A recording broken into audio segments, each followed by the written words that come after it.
아가씨 군인이야? 가슴이 예쁘네. 휴가 중 조폭에게 시비 털린 여군. 그녀의 정체가 투스타 여장군인 것을 알게 되자 벌어지는 이야기입니다. 구독과 좋아요를 해주시면 더 좋은 사연으로 보답하겠습니다. 강원도 동해시 한여름의 태양을 머금은 무릉계곡은 그야말로 인산이네였다.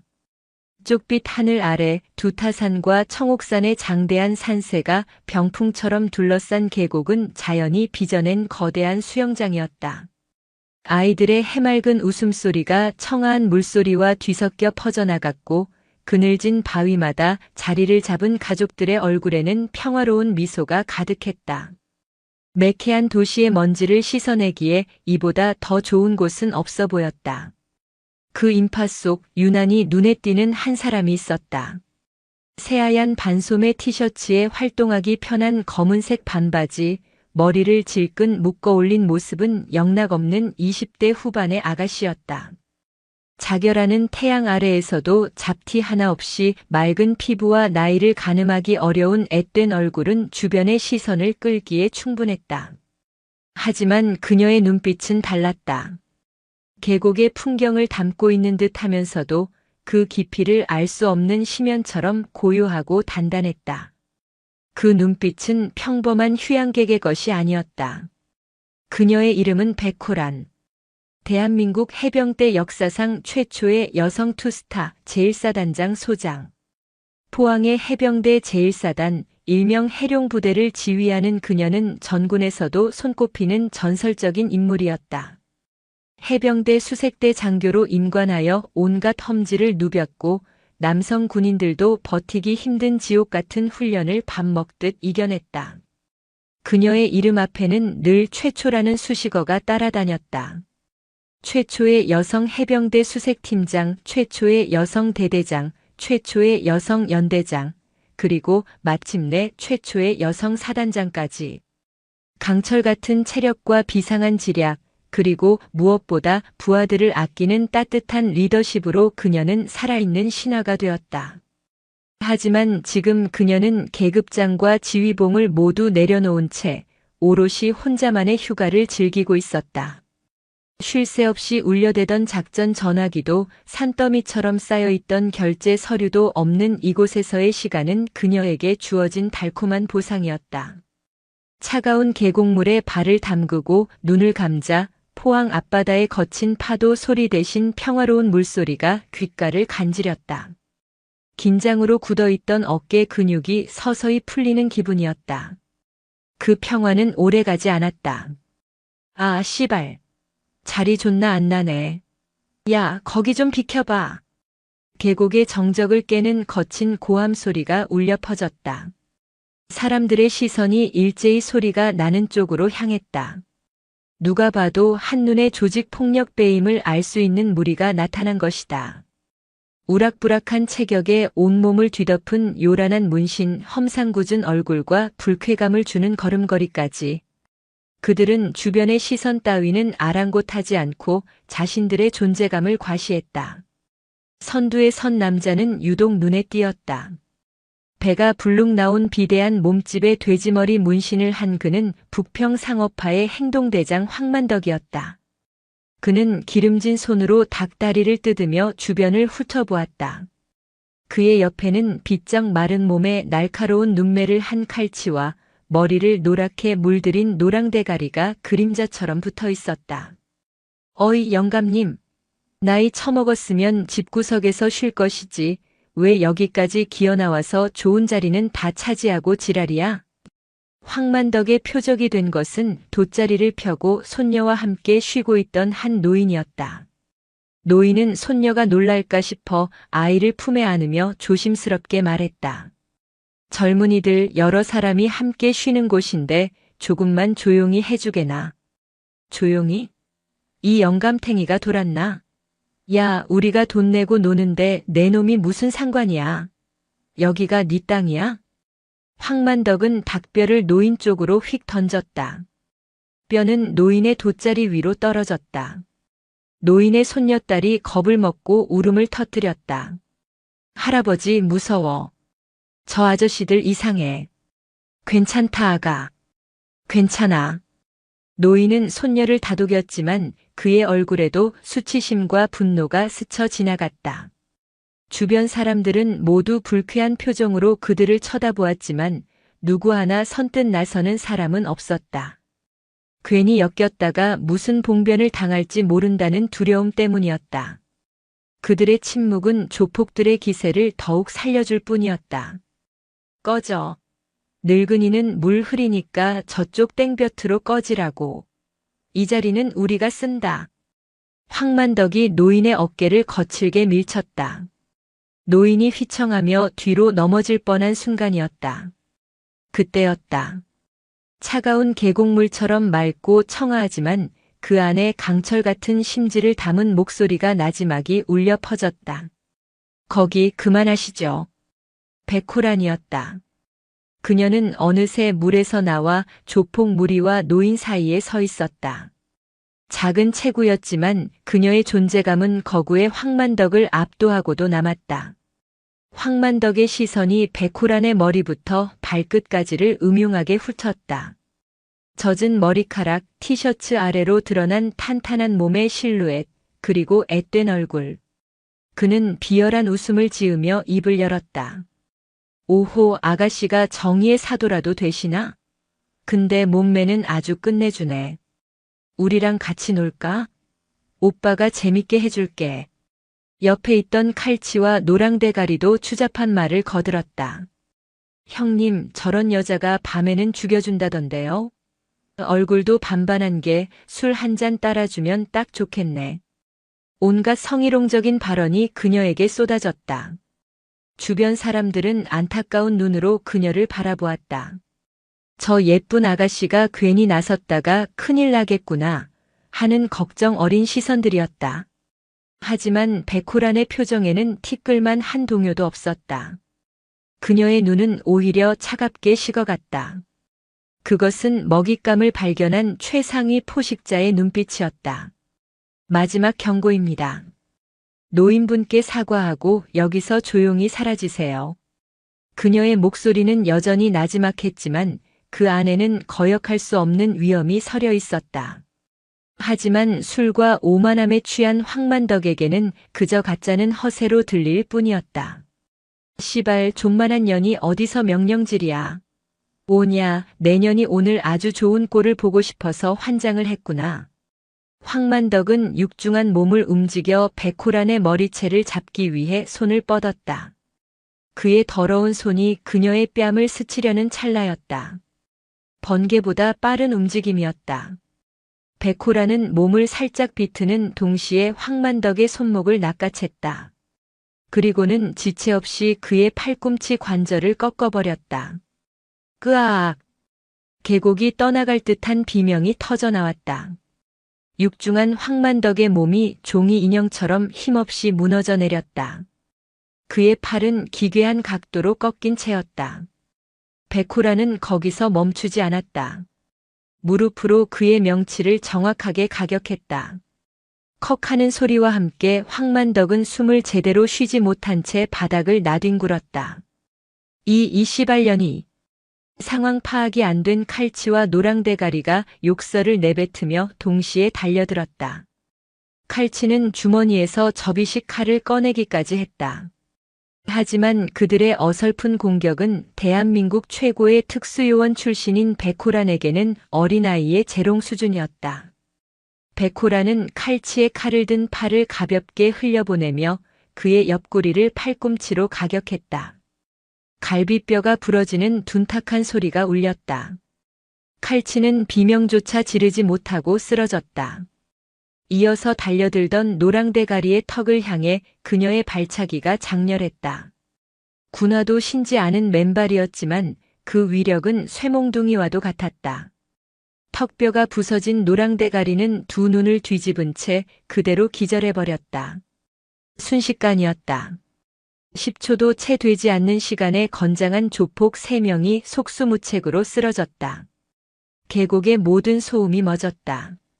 사람들은 마치 시간이 멈춘 듯 눈앞에서 벌어진 일을 믿을 수 없다는 표정으로 그녀를 바라보고 있었다. 백호라는 흐트러짐 없는 자세로 서서 고통에 신음하는 황만덕을 차갑게 내려다보았다. 사람을 외모로 판단하는 어리석음. 약자에게 강하고 강자에게 비굴한 비겁함. 그게 당신들 인생의 전부입니까? 그녀의 목소리는 더 이상 맑고 청아하지 않았다. 수많은 적들을 침묵시키고 수천의 부하들을 복종시켰던 지휘관의 목소리. 강철의 여왕, 백호란 소장의 진짜 목소리였다. 정적. 매미 소리마저 숨을 죽인 듯한 절대적인 침묵이 무릉계곡을 지배했다. 방금 전까지 울려 퍼지던 아이들의 웃음소리, 가족들의 담소, 심지어 흐르던 물소리마저 아득하게 멀어진 것 같았다. 수백 명의 시선이 단 한 사람 가녀린 몸으로 거구의 산의 셋을 순식간에 제압한 백호란에게 꽂혀 있었다. 경의, 충격 그리고 약간의 두려움이 뒤섞인 눈빛들이었다. 팔이 꺾인 채 바닥에서 신음하던 황만덕은 고통보다 더 큰 충격에 휩싸여 있었다. 그는 나름동의 바닥에서 잔뼈가 굵은 주먹이었다. 수많은 싸움을 해봤지만 이렇게 처참하게, 그것도 여자에게 당해본 것은 처음이었다. 상대는 손기술 몇 번과 발길질 한 번을 썼을 뿐이다. 하지만 그 안에 담긴 힘과 기술은 차원이 달랐다. 군더더기 없는 동작, 급소를 정확히 노리는 정밀함. 이것은 길거리 싸움꾼의 기술이 아니었다. 사람을 가장 효율적으로 무력화시키기 위해 극도로 훈련된 살인 기술에 가까운 무술이었다. 너. 정체가 뭐야, 이 미친년아. 황만덕은 고통 속에서도 간신히 욕설을 뱉어냈다. 백호라는 그의 말을 가볍게 무시하고 겁에 질린 채 넘어져 있던 노인에게 다가갔다. 그녀는 부드러운 목소리로 물었다. 어르신 괜찮으십니까? 다친 곳은 없으시고요? 괜찮네. 고맙네, 아가씨. 정말 고마워. 노인은 얼떨떨한 표정으로 겨우 대답했다. 그의 품에 안긴 손녀는 울음을 그치고 동그란 눈으로 백호란을 올려다보고 있었다. 아이의 눈에는 그녀가 동화 속에 나오는 공주님을 무찌른 용감한 여기사처럼 보였을 것이다. 백호란은 아이의 머리를 부드럽게 쓰다듬어주며 미소 지었다. 이제 괜찮아. 나쁜 아저씨들은 혼났으니까 걱정하지 마. 그녀가 다시 몸을 돌려 황만덕을 바라보았을 때 그녀의 얼굴에서 미소는 온데간데 없이 사라져 있었다. 다시 얼음장처럼 차가운 지휘관의 얼굴로 돌아와 있었다. 당신들 지금부터 내 말 잘 들어. 첫째, 어르신께 무릎 꿇고 진심으로 사과해. 둘째, 당신들이 어지럽힌 쓰레기 하나도 남김없이 전부 주워서 지정된 장소에 버려. 셋째, 이 계곡에 있는 모든 사람들에게 소란을 피운 것에 대해 정중히 사과하고 다시는 이곳에 나타나지 마. 그녀의 목소리는 낮고 조용했지만 그 안에 담긴 명령의 무게는 천근만근과도 같았다. 그것은 제안이나 요구가 아니었다. 거역을 허락하지 않는 절대적인 명령이었다. 황만덕은 어이가 없었다. 팔이 꺾이는 고통 속에서도 자존심이 먼저 들고 일어났다. 미친년. 내가 누군 줄 알고. 이 동의 바닥에서 나 황만덕을 건드리고. 황만덕? 북평상업화 행동대장. 전과 칠범. 폭행, 갈취, 협박. 더 읊어줄까? 백호란의 입에서 자신의 신상이 줄줄 흘러나오자 황만덕의 눈이 경악으로 물들었다. 칼치와 노랑대가리 역시 마찬가지였다. 저 여자는 대체 정체가 뭘까? 형사? 국정원 요원? 상상할 수 있는 모든 가능성을 떠올려 봤지만 눈앞의 젊은 여성과는 어느 것 하나 어울리지 않았다. 당신 같은 쓰레기들은 보통 두 가지 길을 가지. 평생 교도소를 들락거리며 비참하게 늙어 죽거나 아니면 더한 쓰레기들 손에 객사하거나. 어느 쪽이든 당신들 인생에 미래는 없어. 백호라는 그들의 눈을 똑바로 바라보며 말했다. 그녀의 시선은 너무나도 강렬해서 황만덕은 마치 자신의 영혼까지 꿰뚫어 보는 듯한 착각에 빠졌다. 하지만 아주 가끔 다른 길이 열리기도 해. 모든 걸 버리고 완전히 다른 인간으로 다시 태어날 수 있는 기회 말이야. 물론 그 길은 당신들이 지금까지 살아온 인생보다 수백 배는 더 고통스럽고 힘들지.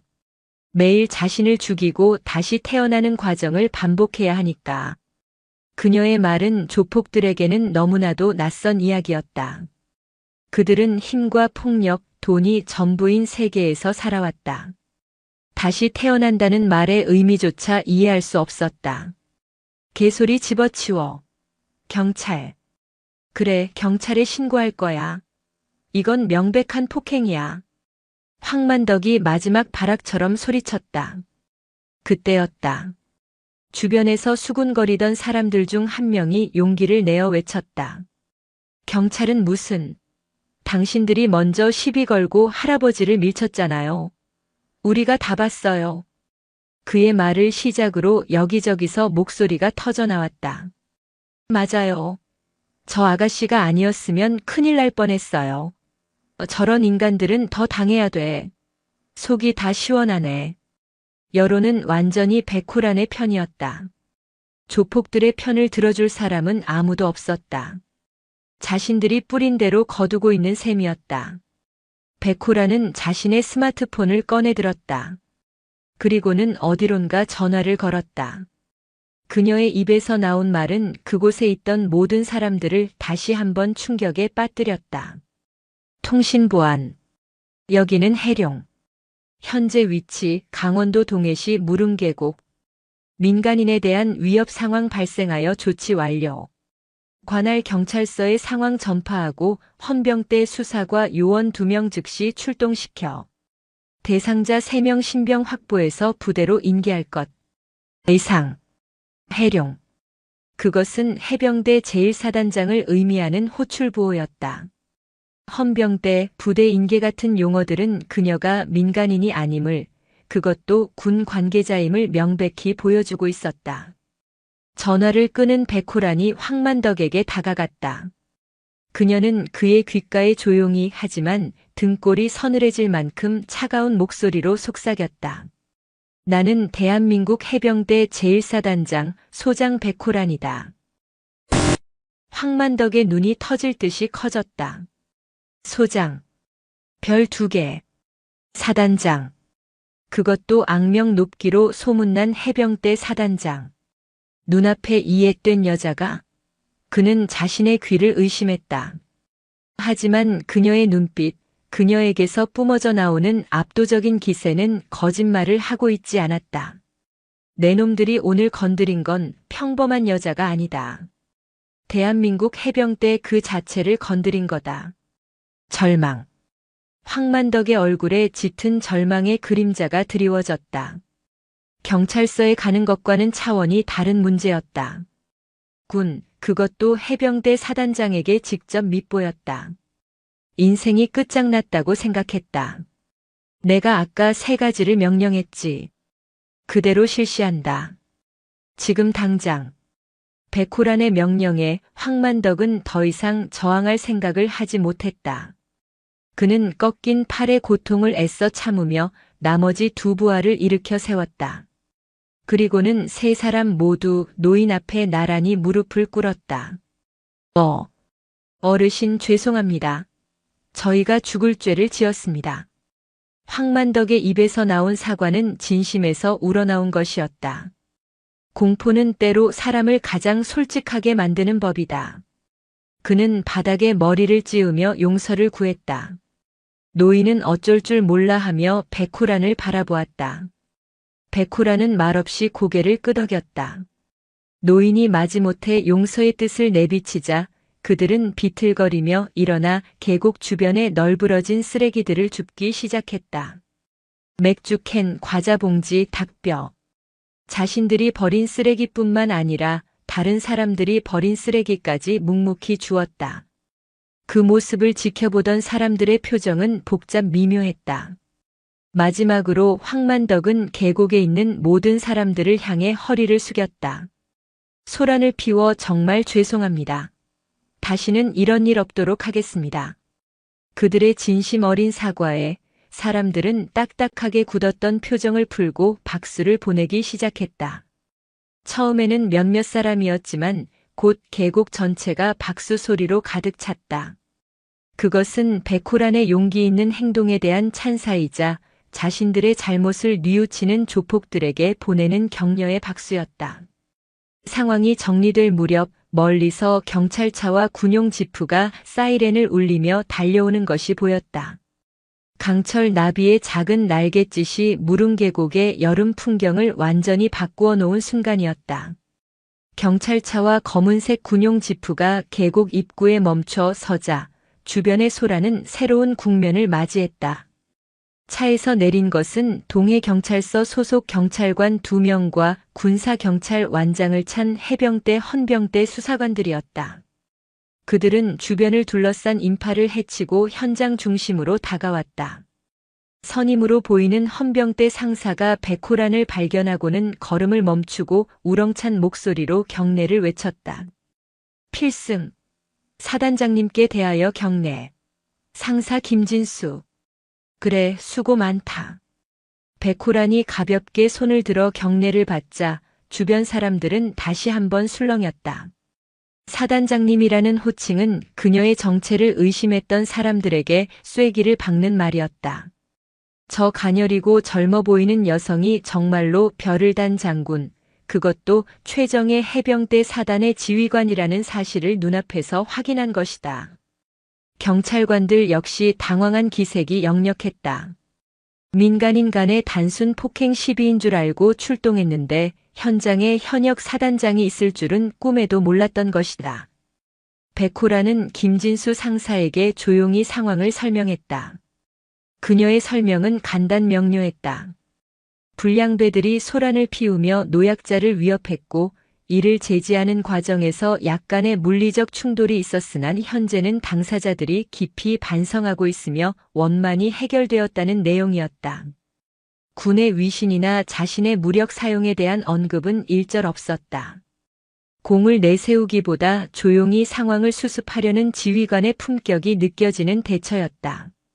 김 상사는 깍듯하게 보고를 듣고는 무릎을 꿇고 있던 황만덕 일행에게 다가갔다. 그의 눈빛은 날카로웠다. 당신들 여기가 어디라고 감히 행패야. 그것도 우리 사단장님께서 휴가 중이신 곳에서. 죄송합니다. 죽을 죄를 지었습니다. 황만덕과 그 부하들은 마치 사형 선고를 기다리는 죄수처럼 고개를 조아렸다. 그들의 눈에는 더 이상 오만함이나 반항심 따위는 찾아볼 수 없었다. 오직 순수한 공포와 후회만이 가득했다. 백호라는 그 모습을 지켜보다가 김 상사에게 말했다. 김 상사, 이 세 사람은 내가 직접 부대로 데려가겠다. 신병 인계 절차는 복귀해서 처리하도록 하지. 예. 사단장님께서 직접 말입니까? 김 상사는 의아한 표정을 지었다. 일개 불량배들을 사단장이 직접 챙기는 것은 전례 없는 일이었다. 보통은 헌병대에 인계하여 법과 절차에 따라 처리하는 것이 일반적이었다. 그래. 내가 할 이야기가 좀 있다.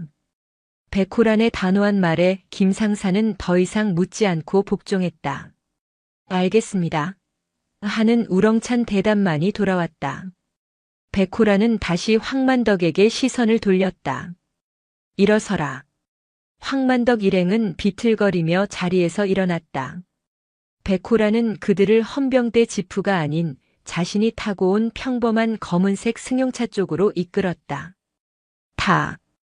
뒷좌석 문이 열리고 세 사람은 꾸역꾸역 차 안으로 몸을 구겨 넣었다. 백호란이 운전석에 올라타자 차는 조용히 시동이 걸렸다. 그녀는 떠나기 전 창문을 내리고 자신을 도와주었던 노인에게 다가갔다. 어르신, 오늘 놀라게 해드려 죄송합니다. 편안한 휴가 되십시오. 아닐세 아가씨. 아니 장군님. 정말 감사하네. 덕분에 우리 손녀딸에게 아주 좋은 교육이 되었어. 불의를 보면 참지 말아야 한다는 것을 몸소 보여주셨네. 노인은 진심으로 고마움을 표했다. 백호라는 옅은 미소를 지으며 고개를 끄덕인 뒤 차를 몰아 계곡을 빠져나갔다. 차가 포항을 향해 달리는 동안 차 안에는 무거운 침묵이 흘렀다. 황만덕 일행은 숨소리조차 제대로 내지 못했다. 자신들의 운명이 어떻게 될지 가늠조차 할 수 없었기 때문이다. 군법에 따라 처리될까? 아니면 저 여자 장군에게 상상도 못할 끔찍한 보복을 당하게 될까? 온갖 불길한 상상이 머릿속을 헤집었다. 한참을 달리던 백호란이 마침내 입을 열었다. 이름이 황만덕이라고 했나? 예, 그렇습니다. 황만덕은 간신히 대답했다. 왜 그렇게 사나? 멀쩡한 몸으로 태어났으면 땀 흘려 돈 벌 생각은 안 하고 왜 남들 눈에 피눈물 나게 하면서 살지? 그것은 꾸짖음이라기보다는 진심으로 궁금하다는 듯한 질문이었다. 황만덕은 순간 할 말을 잃었다. 누구도 자신에게 이런 질문을 한 적이 없었다. 경찰도 판사도 그저 그의 죄를 물을 뿐 그의 인생에 대해 묻지는 않았다. 말해봐. 태어날 때부터 쓰레기인 사람은 없어. 무엇이 당신을 그렇게 만들었나? 백호란의 집요한 질문에 황만덕은 자신도 모르게 입을 열기 시작했다. 그의 이야기는 특별할 것 없는 실패의 연속이었다. 학창 시절에는 제법 알아주는 유도 선수였지만 중요한 시합에서 큰 부상을 당해 운동을 그만둬야 했다. 배운 것 없이 사회에 나온 그가 할 수 있는 일은 많지 않았다. 막노동판을 전전했지만 거친 세상은 그에게 친절하지 않았다. 결국 그는 자신을 알아주는 형님들을 만났고 타고난 힘을 이용해 어둠의 세계에 발을 들였다. 한번 발을 들이자 빠져나오기는 어려웠다. 그렇게 사는 것이 편했고 힘이 있다는 것이 좋았다. 어느새 그는 동네 양아치에서 북평상업파의 행동대장이 되어 있었다. 그래서 그게 당신이 노인과 아이를 위협한 이유가 되나? 백호란의 목소리는 여전히 차가웠다. 아닙니다. 변명의 여지가 없습니다. 제가 쓰레기처럼 살았습니다. 황만덕은 처음으로 자신의 삶을 객관적으로 돌아보게 되었다. 그의 거친 인생은 자랑스러운 무용담이 아니라 그저 한심하고 부끄러운 과거일 뿐이었다. 백호라는 한동안 말이 없었다. 차는 어느덧 포항 시내로 접어들고 있었다. 해병대 제1사단 정문이 멀리 보이기 시작했다. 위병소의 해병들이 그들의 차를 발견하고 경례를 준비하는 모습이 보였다. 황만덕, 당신 유도 선수였다고 했지? 네, 그랬었습니다. 다시 시작해볼 생각은 없나? 그 재능, 그렇게 썩히기에는 아깝지 않나? 이제 와서 제가 뭘 할 수 있겠습니까? 나이도 먹었고 몸도 예전 같지 않습니다. 무엇보다 저는 전과자입니다. 황만덕의 목소리에는 깊은 체념이 배어 있었다. 차가 부대 정문을 통과했다. 잘 닦인 연병장과 귀신 잡는 해병대라는 붉은 글씨가 눈에 들어왔다. 황만덕은 이제 모든 것이 끝났다고 생각했다. 하지만 백호라는 차를 헌병대가 아닌 사단 체육관 앞에 세웠다. 그리고는 차에서 내려 그들을 향해 말했다. 내려. 황만덕 일행이 어리둥절한 표정으로 차에서 내리자 백호란이 체육관 문을 열었다. 넓은 실내에는 유도 매트가 깔려 있었다. 황만덕, 나와 겨뤄보자. 당신이 유도로 나를 이기면 오늘 일은 없던 걸로 하고 깨끗하게 보내주겠다. 예, 사단장님과 대련을 말입니까? 황만덕은 자신의 귀를 의심했다. 그래. 하지만 조건이 있다. 만약 당신이 지면 나와 약속 하나를 해야 한다. 무슨 약속입니까? 백호란의 눈이 형형하게 빛났다. 당신을 포함해 여기 있는 3명 모두 해병대에 입대해라. 내가 당신들을 진짜 사나이로 만들어주지. 굳어버린 땅을 뚫고도 꽃은 피어나는 법이야. 당신들 안에도 분명히 잠들어 있는 가능성이 있을 거다. 내가 그것을 끄집어내 주겠다. 어때 해볼 텐가?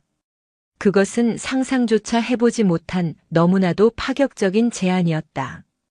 교도 소행을 각오했던 그들에게 대한민국에서 가장 강하다는 해병대에 입대하여 새로운 삶을 살 기회를 주겠다는 것이었다. 황만덕은 잠시 망설였다. 하지만 그의 가슴 속 아주 깊은 곳에서 오랫동안 잊고 있던 뜨거운 무언가가 다시 꿈틀거리기 시작했다.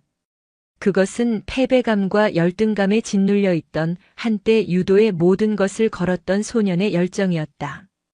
그는 결심한 듯 고개를 들고 백호란을 똑바로 쳐다보며 말했다. 하겠습니다. 사단장님, 제 모든 것을 걸고 덤비겠습니다. 백호란의 입가에 희미한 미소가 떠올랐다. 그녀는 겉옷을 벗어 던졌다. 티셔츠 아래로 드러난 그녀의 몸은 군살 하나 없이 단단한 근육으로 다져져 있었다. 그것은 수많은 훈련과 실전으로 단련된 살아있는 무기 그 자체였다. 굳은 땅을 뚫고 피어날 새로운 희망의 씨앗이 포항의 해병대 사단 체육관에서 조용히 싹을 틔우고 있었다. 포항의 해병대 제1사단 해룡부대의 거대한 실내 체육관은 한밤중의 적막감으로 가득 차 있었다. 천장에 수은등 몇 개만이 링과 유도 매트가 깔린 중앙을 스포트라이트처럼 비추고 있었다. 낮 동안 수백 명의 해병들이 흘렸던 땀 냄새와 낡은 매트 특유의 퀴퀴한 냄새가 공기 중에 무겁게 가라앉아 있었다.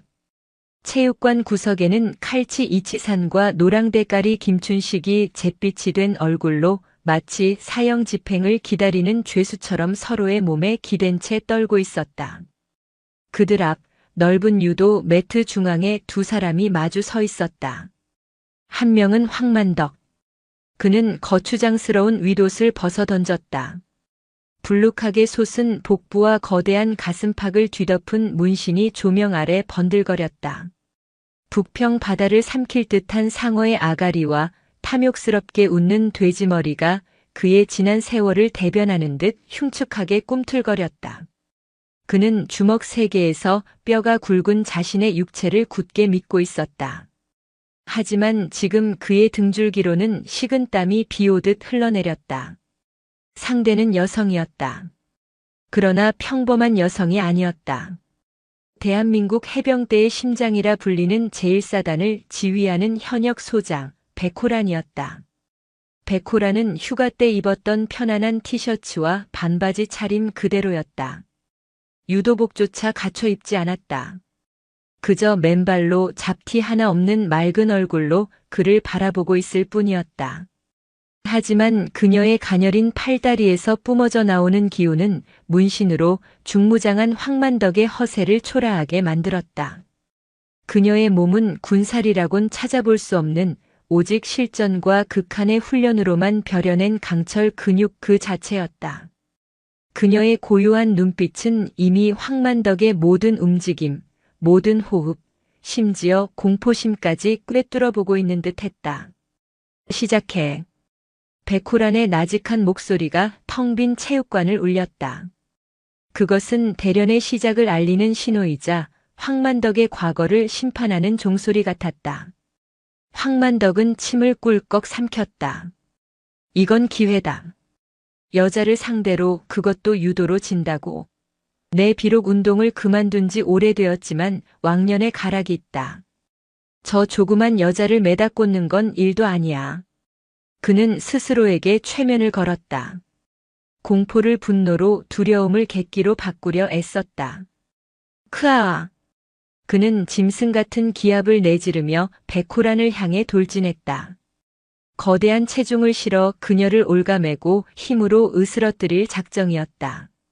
그의 육중한 손이 번개처럼 백호란의 멱살과 소매를 움켜쥐었다. 잡았다. 황만덕은 승리를 직감했다. 이 정도 체급 차이면 기술이고 뭐고 없다. 그는 전성기 시절의 감각을 떠올리며 온 힘을 다해 허리를 틀어 빗당겨치기를 시도했다. 하지만 그의 손에 잡힌 것은 마치 헛개비 같았다. 백호라는 황만덕이 끌어당기는 힘을 단 하나도 거스르지 않았다. 오히려 그 힘에 몸을 맡기듯 물 흐르듯이 스르르 안쪽으로 파고들었다. 황만덕이 힘을 쓰려던 찰나 이미 그녀는 그의 중심축 안으로 들어와 있었다. 황만덕의 거대한 몸이 균형을 잃고 앞으로 고꾸라졌다. 컥! 백호라는 황만덕의 팔을 가볍게 제압한 채 그의 등 뒤에 유령처럼 서 있었다. 황만덕은 자신의 힘에 자신이 넘어진 꼴이 되었다. 매트 바닥에 얼굴을 처박을 뻔한 것을 간신히 손으로 짚었다. 치욕감과 당혹감이 동시에 밀려왔다. 구석에 있던 이치산과 김춘식의 입에서 헉 하는 바람 빠지는 소리가 들렸다. 겨우 그 정도인가? 당신의 과거가 울겠군. 백호란의 목소리에는 실망감이 묻어났다. 그 말은 황만덕의 마지막 남은 자존심에 불을 질렀다. 에이, 인연이. 그는 이성을 잃고 다시 덤벼들었다. 이번에는 유도 기술이 아니었다. 길거리 싸움에서나 쓰는 상대를 깔아뭉개기 위한 개싸움이었다. 하지만 백호라는 그보다 10배는 더 지독한 지옥에서 구른 몸이었다. 해병대 수색대의 생환훈련은 인간이 겪을 수 있는 모든 극한 상황을 상정하고 이루어진다. 황만덕의 주먹이 날아오기도 전에 백호란의 발이 그의 오금 안쪽을 정확하게 걷어찼다. 무릎이 꺾이는 고통과 함께 중심이 무너지자 그녀는 기다렸다는 듯 황만덕의 꺾인 팔을 잡아채며 그대로 몸을 회전시켰다. 세상이 뒤집혔다. 황만덕은 자신의 거대한 몸이 깃털처럼 공중으로 떠오르는 것을 느꼈다. 백호란의 유연한 허리가 활처럼 휘어지며 그를 업어맸다. 완벽한 업어치기였다. 쿵! 체육관 바닥이 통째로 울리는 듯한 굉음이 터져나왔다. 황만덕은 매트 위에 그대로 매달꽂혔다. 등에서부터 머리까지 전해지는 충격에 순간적으로 호흡이 멎었다. 눈앞이 하얗게 변했다가 수은 등의 노란빛이 점점이 부서져 내렸다. 그는 거친 숨을 몰아쉬며 매트 위에 큰 대자로 뻗어버렸다. 전과 7범 북평상어파의 행동대장 황만덕이 자신보다 머리 하나는 작고 몸무게는 절반도 안 되어 보이는 여성에게 단 두 한만에 완벽하게 패배한 순간이었다. 백호라는 흐트러짐 없는 자세로 그를 내려다보았다. 당신은 힘만 믿고 날뛰었지. 하지만 당신의 그 힘은 진짜가 아니야. 뿌리가 없거든. 상대를 존중하지 않고 자신을 단련하지 않는 힘은 그저 폭력일 뿐이다. 황만덕은 아무 대답도 하지 못했다. 아니, 할 수 없었다. 고통보다 더 큰 무언가가 그의 가슴을 짓누르고 있었다. 그것은 패배감이었고 동시에 아주 오래전에 잊고 살았던 순수한 열정에 대한 그리움이었다. 그는 유도복을 입고 매트 위에서 땀 흘리던 시절을 떠올렸다. 그때는 적어도 부끄럽지는 않았다. 일어나. 백호란이 말했다. 황만덕은 비틀거리며 부서진 자존심을 애써 추스르며 일어섰다. 내가 왜 당신들에게 해병대에 입대하라고 했는지 아나? 당신들은 썩었어. 뿌리부터 완전히 썩어 문드러졌다. 그 썩은 부분을 도려내지 않으면 당신들 인생은 거기서 끝이야. 교도소 담벼락에서 죽든 아니면 다른 깡패 칼에 맞아 죽든. 그게 당신들 종착역이다. 그녀의 말은 비수처럼 날아와 황만덕의 심장에 박혔다. 해병대 훈련소는 용광로다. 쇠도 녹여버리는 지옥불이지. 그 불 속에서 당신들의 썩어빠진 근성을 모조리 태워버려야 해. 그리고 완전히 새로운 쇠로 다시 태어나야 한다. 내가 그 기회를 주겠다는 거다. 백호라는 그에게 손을 내밀지 않았다. 그저 지켜볼 뿐이었다. 선택은 황만덕의 몫이었다. 황만덕은 자신의 몸에 새겨진 흉측한 문신을 내려다보았다. 그리고 다시 백호란을 바라보았다. 그녀의 눈은 여전히 고요했지만 그 안에는 의심의 여지 없는 확신이 담겨 있었다. 저 여자는 진심이다. 황만덕은 결심했다. 이대로 돌아가 봐야 똑같은 쓰레기 인생의 반복일 뿐이다. 하지만 지금 여기서 이 여자의 손을 잡으면 어쩌면 그는 매트 바닥에 무릎을 꿇었다. 그리고는 이마가 바닥에 닿을 정도로 깊이 머리를 조아렸다. 제가 졌습니다. 사단장님, 완벽하게 졌습니다. 그의 목소리는 떨리고 있었다. 저 같은 놈도 다시 태어날 수 있겠습니까? 백호란의 입가에 아주 옅은 거의 보이지 않는 미소가 스쳐 지나갔다. 그건 내 놈 하기 나름이다. 죽을 각오가 되어 있다면 따라와라. 그녀는 황만덕을 지나쳐 공포에 질려있던 이치산과 김춘식에게 다가갔다. 당신들도 마찬가지다.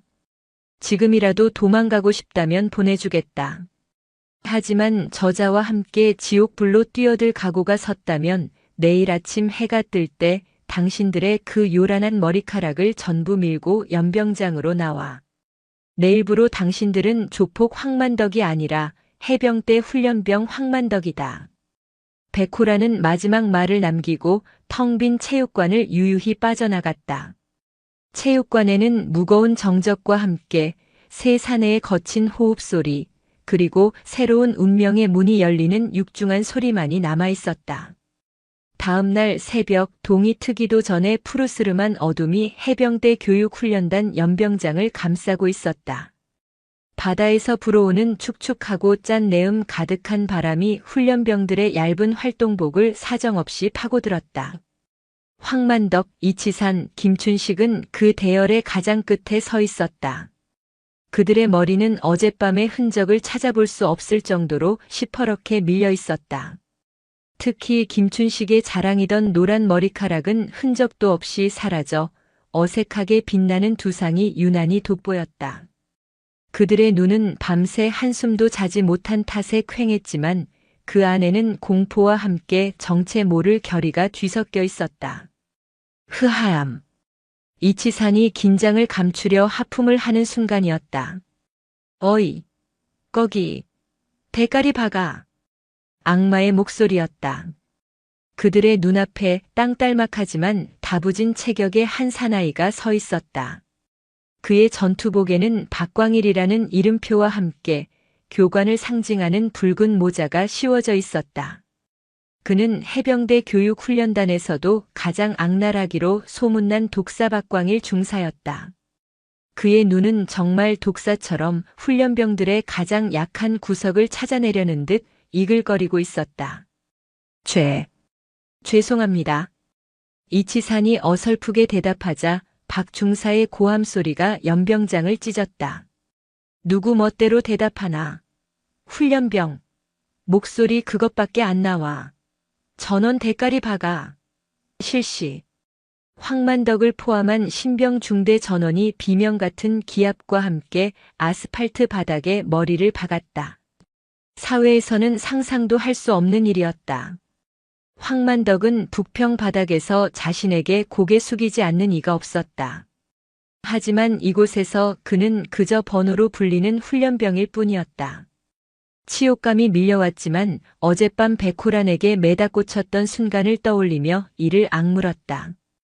박광일 중사는 훈련병들 사이를 어슬렁거리다 유독 눈에 띄는 황만덕의 등 앞에서 걸음을 멈췄다. 머리를 박은 채 부들부들 떠는 그의 등에는 상어 문신이 고스란히 드러나 있었다. 이거 뭐냐? 박 중사가 전투화 발끝으로 문신을 툭툭 쳤다. 훈련병 황만덕. 등에 그림 그렸나? 여기가 도화지야 이 새끼야. 대답 안 해. 황만덕. 내 놈 사회에서 뭐 하다 왔어? 황만덕은 머리를 바닥에 박은 채 목이 터져라 소리쳤다. 훈련병 황만덕. 사회에서 쓰레기처럼 살았습니다. 뭐라고? 안 들린다 이 새끼야. 쓰레기처럼 살았습니다. 좋아. 내 놈 입으로 쓰레기라고 인정했군. 여기는 쓰레기 소각장이다. 내 놈의 그 더러운 문신 껍데기, 썩어 빠진 정신머리 전부 다 태워버릴 거다. 알겠나? 알겠습니다. 그날부터 진짜 지옥이 시작되었다. 해병대 교육훈련단의 일과는 인간의 한계를 시험하는 과정의 연속이었다. 새벽 기상과 동시에 시작되는 구보는 끝이 보이지 않았고 식사 시간은 5분 안에 모든 것을 끝내야 했다. 숟가락을 들 시간이 없어 식판째로 입에 털어넣기 바빴다. 첫 번째 시련은 목봉 체조였다. 수십 킬로그램에 달하는 육중한 통나무를 조원들과 함께 어깨에 이고 앉았다 일어서기를 반복했다. 황만덕은 덩치 덕에 힘에서는 밀리지 않았지만 문제는 이치산과 김춘식이었다. 두 사람은 평생 힘든 일이라곤 해본 적 없는 몸뚱이였다. 형님. 아니, 훈련병님. 못하겠습니다. 이치산의 다리가 풀리며 목봉이 한쪽으로 기울었다. 그 무게는 고스란히 옆에 있던 황만덕과 다른 훈련병들에게 전가되었다. 이치산, 정신 안 차려. 이 새끼가. 박광일 중사가 달려와 이치산의 철모를 사정없이 내리쳤다. 너 하나 때문에 동기들 다 죽는다. 이 폐기물만도 못한 놈아. 내 놈들은 한 명이라도 나고하면 전원 처음부터다. 알겠어. 황만덕은 이를 악물었다. 그는 이치산의 목까지 어깨로 받쳐내며 소리쳤다. 이치산, 정신 차려. 여기서 무너지면 우린 진짜 쓰레기로 끝나는 거야. 버텨. 황만덕의 절규에 가까운 외침에 이치산은 눈물을 쏟으며 다시 어깨를 고쳐맸다. 그들은 서로의 땀 냄새와 거친 숨소리에 의지하며 지옥 같은 훈련을 버텨냈다. 하지만 진짜 배기는 포항 앞바다의 갯벌에서 시작되었다. IBS라 불리는 고무보트 기동 훈련이었다. 100kg이 넘는 고무보트를 머리에 이고 허리까지 차오르는 차가운 갯벌을 수킬로미터나 달려야 했다. 발은 푹푹 빠져 제대로 내딛기조차 힘들었고 짠물과 뻘은 온몸을 파고들어 살을 애는 듯 했다. 대가리 쳐박고 뭐해. 보트 띄워. 적진이 코앞이다. 이 해병 같지도 않은 놈들아. 박 중사의 독설은 쉬지 않았다. 김춘식은 이미 탈진 직전이었다. 그의 노랗던 머리카락만큼이나 나약했던 정신력은 바닥을 드러내고 있었다. 나 못해. 나갈래. 나 집에 갈 거야. 그가 결국 주저앉아 울음을 터뜨렸다. 그 순간 황만덕 조의 보트가 멈춰섰다. 박광일 중사의 눈이 살기로 번뜩였다. 훈련병 김춘식, 내 놈 지금 뭐라고 했나? 집에 가? 여긴 놀이터가 아니야. 박 중사가 그를 끌어내려던 순간 황만덕이 보트를 내려놓고 김춘식의 멱살을 잡아 올렸다. 야, 김춘식, 똑바로 봐. 황만덕이 자신의 가슴팍을 가리켰다. 우리가 어떤 인간들이었는지 잊었어? 사람들 등쳐먹고 노인네들한테 행패 부리던 쓰레기였어. 근데 사단장님께서 우리한테 기회를 주셨잖아. 이 갯벌보다 더 더러운 구정물에서 살던 우리야. 근데 이깟 뻘밭 하나 못 이겨내. 여기서 포기하면 넌 평생 김춘식이 아니라 노랑대가리 양아치로 살다 죽는 거야. 그래도 좋아? 황만덕의 외침은 갯벌의 바람 소리를 뚫고 모두의 귀에 박혔다. 그것은 더 이상 조폭 두목의 협박이 아니었다. 먼저 깨달은 자가 아직 어둠 속에 있는 동료를 끌어내는 처절한 외침이었다. 김춘식은 울음을 멈추고 황만덕을 바라보았다. 황만덕의 얼굴은 뻘로 범벅이 되어 있었지만 그의 눈만큼은 그 어느 때보다도 맑고 뜨겁게 타오르고 있었다. 일어나. 이 새끼야. 우린 해병이 될 거잖아. 황만덕이 김춘식을 일으켜 세웠다. 그리고는 박광일 중사를 향해 돌아섰다. 교관님, 훈련병 김춘식 다시 훈련 받겠습니다. 저희 조 기수 열외 없이 전원 수료하겠습니다. 박광일 중사는 말없이 그들을 바라보았다. 그의 독사 같던 눈빛이 미세하게 흔들렸다. 그는 황만덕이라는 인간의 가장 밑바닥에서 강철 같은 무언가가 싹트는 것을 목격하고 있었다. 좋다. 말만 번지르르한지 어디 보자. 전원 보트 머리 위로. 목표 지점까지 2배로 뛴다. 실시. 알겠습니다. 황만덕과 이치산, 김춘식은 목이 터져라 기합을 내질렀다. 그들은 서로의 어깨를 의지하며 지옥 같은 갯벌을 향해 다시 발을 내디뎠다. 그들의 등 뒤로 썩어 문드러졌던 과거의 허물들이 차가운 갯벌 속에 하나둘씩 파묻히고 있었다. 해병대 교육훈련단의 마지막 관문, 지옥주가 끝을 향해 달려가고 있었다. 훈련병들은 지난 며칠간 잠이라는 단어 자체를 잊어버린 듯 했다. 먹는 둥 마는 둥 하며 이어지는 극한의 훈련 속에서 그들의 육체는 한계에 달했지만 정신은 날카롭게 벼려지고 있었다. 황만덕과 이치산, 김춘식 역시 마찬가지였다. 그들의 몸은 눈에 띄게 날렵해졌고 깡패 시절의 기름진 눈빛은 사라진 지 오래였다. 그 자리에는 오직 동기애와 악만이 남아 있었다. 그리고 마침내 운명의 날이 밝았다. 훈련의 대미를 장식하는 천자봉 행군이었다. 완전 군장 상태로 칠흑 같은 어둠을 뚫고 교육훈련단 뒤편에 버티고 선 거대한 천자봉을 정복해야만 비로소 진정한 해병으로 거듭날 수 있었다. 오늘 이 산을 넘지 못하는 자, 붉은 명찰을 달 자격 없다. 전원 낙오 없이 정상에서 만난다. 알겠나? 박광일 중사의 마지막 명령과 함께 수백 명의 훈련병들이 묵묵히 발걸음을 옮기기 시작했다. 황만덕은 자신의 등 뒤에 짊어진 군장의 무게보다 함께 걷는 동기들의 존재감이 더 무겁게 느껴졌다. 행군은 생각보다 더 고통스러웠다. 가파른 산길은 끝없이 이어졌고 발바닥은 이미 감각이 없어진 지 오래였다. 어깨를 짓누르는 군장은 천근만근 같았다. 특히 가장 체력이 약했던 이치산이 문제였다. 그는 이미 몇 번이나 주저앉을 뻔한 것을 황만덕과 김춘식이 양쪽에서 부축하며 겨우 끌고 오다시피 했다. 정상을 불과 몇 킬로미터 남기지 않은 지점, 가장 가파른 오르막에서 결국 사달이 났다. 이치산이 발을 헛디디며 그대로 옆으로 쓰러진 것이다. 그는 발목을 붙잡고 신음했다.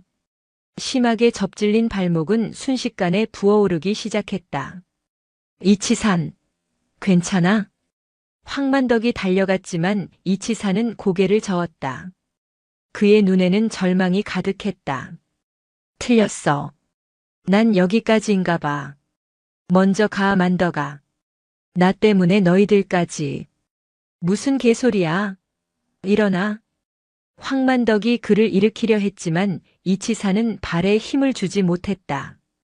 그때 뒤따라오던 박광일 중사의 불호령이 떨어졌다.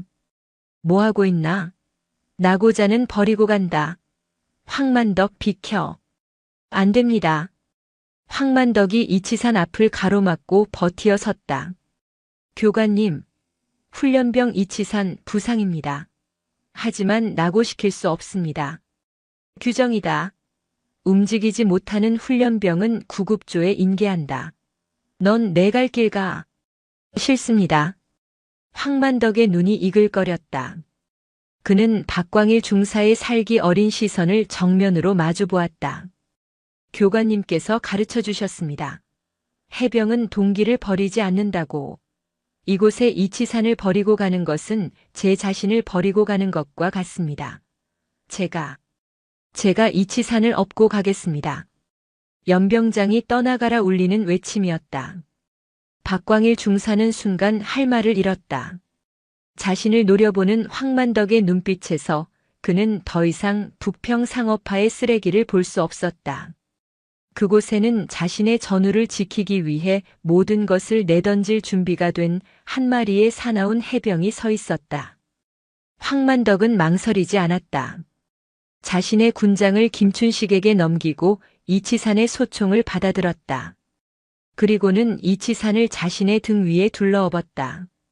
180cm가 넘는 거구에 80kg에 육박하는 동기였다. 이미 탈진한 몸으로 다른 성인 남자를 업고 산을 오른다는 것은 자살행위나 다름없었다. 으아. 황만덕은 땅이 꺼져라 포효했다. 다리가 부러질 듯 후들거렸지만 그는 첫 발을 내디뎠다. 김춘식, 뭐해? 형님. 아니, 황 훈련병님 군장 챙겨. 우리도 간다. 김춘식 역시 울면서 자신의 군장 위에 황만덕의 군장까지 짊어졌다. 박광일 중사는 그 모습을 말없이 지켜보았다. 그의 입꼬리가 아주 미세하게 그 누구도 눈치채지 못할 만큼 살짝 올라갔다. 그는 무전기에 대고 낮게 말했다. 구급조 대기 해제. 전원 정상까지 행군 계속한다. 황만덕은 한 걸음 한 걸음 피를 토하는 심정으로 산을 올랐다. 그의 등 뒤에서 이치사는 미안함과 고마움에 소리 없이 눈물을 흘렸다. 만덕아. 미안하다. 고맙다. 황만덕은 대답할 힘도 없었다. 그저 하는 기합으로 대답을 대신할 뿐이었다. 그리고 마침내 그들의 눈앞에 정상이 나타났다. 푸르스름한 여명이 걷히고 동해 바다 위로 장엄한 태양이 솟아오르고 있었다. 와! 먼저 도착한 훈련병들의 함성 소리가 울려 퍼졌다. 황만덕은 마지막 남은 힘을 쥐어짜 정상에 발을 디뎠다. 그리고는 이치산을 내려놓자마자 그대로 땅에 쓰러져 버렸다. 김춘식 역시 군장을 내팽개치고 그의 옆에 나란히 드러누웠다. 세 사람은 뻘과 땀으로 범벅이 된 채 떠오르는 해를 바라보며 거친 숨을 몰아쉬었다. 그들은 웃고 있었다. 태어나서 처음으로 느껴보는 순수한 성취감이었다. 며칠 후 해병대 교육훈련단 연병장. 수료식이 거행되고 있었다. 땡볕 아래 칼같이 각 잡힌 전투복을 입은 훈련병들이 부동자세로 서 있었다. 그들의 가족들이 눈물과 환호로 그 모습을 지켜보고 있었다. 수료식의 하이라이트, 붉은 명찰 수여식이었다. 지옥 같던 훈련 기간 내내 악마처럼 그들을 몰아붙였던 교관들이 이제는 그들의 선임이 되어 직접 명찰을 달아주는 순간이었다. 박광일 중사가 황만덕, 이치산, 김춘식 앞에 섰다. 훈련병 황만덕. 이병. 황만덕. 황만덕이 목이 터져라 외쳤다. 박광일 중사는 아무 말 없이 황만덕 석자가 선명하게 새겨진 붉은 명찰을 그의 왼쪽 가슴에 달아주었다. 그의 손길은 투박했지만 그 어떤 손길보다도 따뜻했다. 박 중사는 황만덕의 가슴을 주먹으로 툭 치며 낮게 말했다. 축하한다. 이 새끼야. 진짜 해병이 된 걸. 황만덕의 눈에서 뜨거운 눈물이 왈칵 쏟아졌다. 그는 입술을 깨물며 경례를 올렸다. 이치산과 김춘식 역시 눈물범벅이 된 얼굴로 붉은 명찰을 받았다. 그들의 썩었던 과거는 완벽하게 소각되었고 그들은 오늘 대한민국 해병대 이병으로 다시 태어났다. 모든 수료식이 끝나고 가족들과의 면회 시간이 주어졌다. 하지만 세 사람에게 찾아올 가족은 없었다. 그들이 연병장 구석에서 어색하게 서 있을 때였다. 이병 황만덕, 이병 이치산, 이병 김춘식. 심장이 멎을 듯한 목소리였다. 세 사람이 동시에 뒤를 돌아보았다. 그곳에는 눈부시게 하얀 해병대 장군 정복을 입은 백호란 소장이 서 있었다. 별 2개가 박힌 그녀의 어깨는 태양 아래서 황금빛으로 빛나고 있었다. 그녀는 휴가 때의 앳된 모습은 온데간데 없고 그 누구도 감히 고개를 들 수 없는 압도적인 위엄을 뿜어내고 있었다. 필승. 세 사람은 거의 반사적으로 자신의 군 생활 중 가장 완벽한 각도의 경례를 올렸다. 백호라는 그들의 경례를 날카롭게 받아주었다. 그리고는 천천히 그들을 훑어보았다. 머리부터 발끝까지. 시퍼렇게 밀린 머리, 그을린 피부, 그리고 무엇보다 완전히 달라진 눈빛.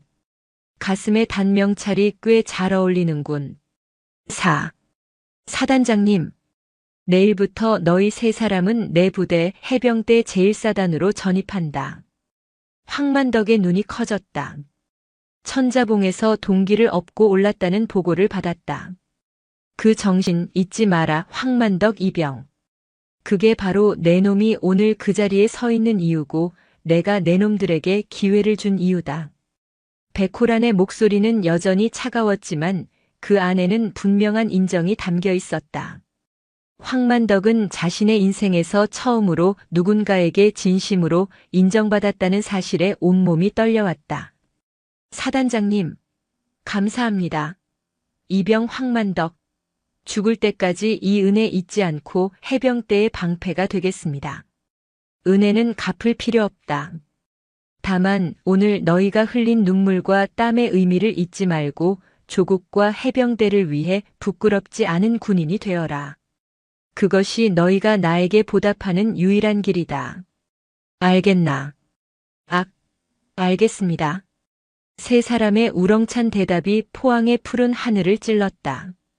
백호라는 고개를 끄덕인 후 미련 없이 몸을 돌려 떠났다. 그녀의 하얀 정복 뒷모습은 세 사람에게 구원이자 앞으로 나아가야 할 이정표처럼 보였다. 강철 여왕과의 조우로 시작된 그들의 기묘한 인연은 이제 막 두 번째 장을 넘기고 있었다. 해병대 제1사단 일명 해룡부대의 붉은 명찰을 가슴에 단 황만덕, 이치산, 김춘식은 그들의 새로운 자대인 제3해병연대 킹콩대대 구중대로 배치받았다. 포항의 거친 해안선, 그 중에서도 가장 북쪽 철책선과 맞닿은 최전방 소초였다. 이곳은 낭만적인 동해 바다가 아니라 365일 긴장감이 감도는 전쟁의 최일선이었다. 버스에서 내리자마자 그들을 맞이한 것은 살을 애는 듯한 바닷바람과 그 바람에 실려 오는 비릿한 쇠 냄새 그리고 끝없이 이어진 철책의 스산한 풍경이었다. 이병 황만덕, 이병 이치산, 이병 김춘식. 세 사람은 행정반에 도착하자마자 군기가 바짝 든 목소리로 신고했다. 그들을 맞이한 것은 중대 행정보급관인 오필대 원사였다. 오 원사는 이 부대에서만 20년을 복무한 터줏대감이었다. 뱀처럼 가늘고 날카로운 눈매, 깡마른 체구에도 불구하고 다부진 어깨, 그리고 무엇보다 그의 입가에 걸린 비릿한 미소는 그가 평범한 간부가 아님을 직감하게 했다. 그의 별명은 코브라 오원사. 한 번 물면 절대 놓지 않는다는 의미이기도 했고 그만큼 교활하고 독하다는 의미이기도 했다. 그래. 니들이 그 유명한 사단장님 픽이냐? 오원사는 서류를 뒤적이며 삐딱하게 물었다. 그의 목소리에는 환영의 기색이라곤 일할도 없었다. 오히려 조롱과 경멸이 노골적으로 묻어났다. 사단장님 픽이라는 말에 세 사람은 순간 얼어붙었다. 소문이 벌써 여기까지 이렇게나 왜곡되어 퍼져 있을 줄은 몰랐다. 나이도 똥구멍으로 처먹은 것들이 어디서 굴러먹던 개벽 다귀인지는 모르겠다만 여긴 니들 같은 놈들이 어설픈 영웅 놀이하는 데가 아니야. 알겠어? 여긴 전쟁터라고. 그는 세 사람의 신상 명세서를 책상 위로 탁 소리나게 던졌다. 황만덕의 전과 7범이라는 붉은 글씨가 유난히 도드라져 보였다. 특히 너 황만덕이 아주 화려하시구만. 깡패 새끼가 어떻게 해병대에 들어왔는지 모르겠다만 사단장님이 내 놈 문신 보고 반해서 뽑아주셨다더냐? 아닙니다. 황만덕이 이를 악물고 대답했다. 교육훈련단에서 겪었던 그 어떤 모욕보다도 더 견디기 힘든 영혼을 갉아먹는 듯한 모욕이었다. 아니긴 뭐가 아니야 이 새끼야. 니들 같은 쓰레기들 때문에 진짜 해병들이 욕먹는 거야. 어디서 감히 사단장님 이름을 팔아먹어. 오원사는 말끝마다 사단장님을 들먹였지만 그 말투에는 존경심이 아닌 여자 사단장에 대한 은근한 무시와 백으로 들어온 놈들에 대한 적개심이 뒤엉켜 있었다. 그들의 군 생활은 시작부터 꼬였다. 오필대 원사는 그들을 특별관리 대상이라는 명목 하에 가장 힘들고 더러운 작업으로만 내몰았다. 해안 철책 순찰은 기본이었고 폭풍우가 몰아치는 날의 야간 경계 근무, 정화조 청소, 부대 뒤편의 거대한 배수로에 쌓인 뻘 제거 작업까지 모두가 기피하는 일은 전부 세 사람의 몫이었다. 황만덕은 묵묵히 버텼다. 이곳은 훈련소가 아니었다. 실전 부대였다. 그리고 오원사는 자신들을 시험하고 있다고 생각했다. 깡패 근성이 남아있는지 아니면 진짜 해병으로 거듭났는지. 그는 동기들을 다독였다. 버텨. 여기서 무너지면 우린 진짜 깡패 쓰레기밖에 안 되는 거야. 우리가 진짜 해병이라는 걸 저 코브라 새끼 눈깔에 똑똑히 박아주자고. 하지만 시간이 지날수록 황만덕은 무언가 잘못되었다는 것을 깨달았다. 이것은 단순한 군기 잡기나 관심병사 관리가 아니었다. 부대는 오필대 원사라는 거대한 독사의 그림자 아래 서서히 썩어가고 있었다. 그 중심에는 조한결 일병이 있었다. 조 일병은 어수룩하고 몸이 약해 늘 관심병사로 분류되는 아이였다. 오필대 원사는 유독 조 일병을 표적으로 삼아 괴롭혔다. 단순히 얼차려를 주는 수준이 아니었다. 어느 날 밤 취사장에서 야간 작업을 마치고 돌아오던 황만덕은 생활관 뒤편의 창고에서 새어나오는 신음소리를 들었다. 그가 조용히 다가가 문틈으로 엿본 광경은 충격 그 자체였다. 에이, 이 새끼가 똑바로 못해? 내 애미 애비가 너 이따위로 하라고 군대 보냈어? 오필대 원사가 조 일병의 뺨을 사정없이 후려갈기고 있었다. 조 일병은 피가 터진 입술로 잘못했다는 말만 반복하고 있었다. 내가 오늘 식자재 옮기다가 썩은 감자 하나 제대로 못 골라내서 중대원들 전부 식중독 걸릴 뻔한 거 알아, 이 폐급 새끼야. 죄송합니다. 원사님.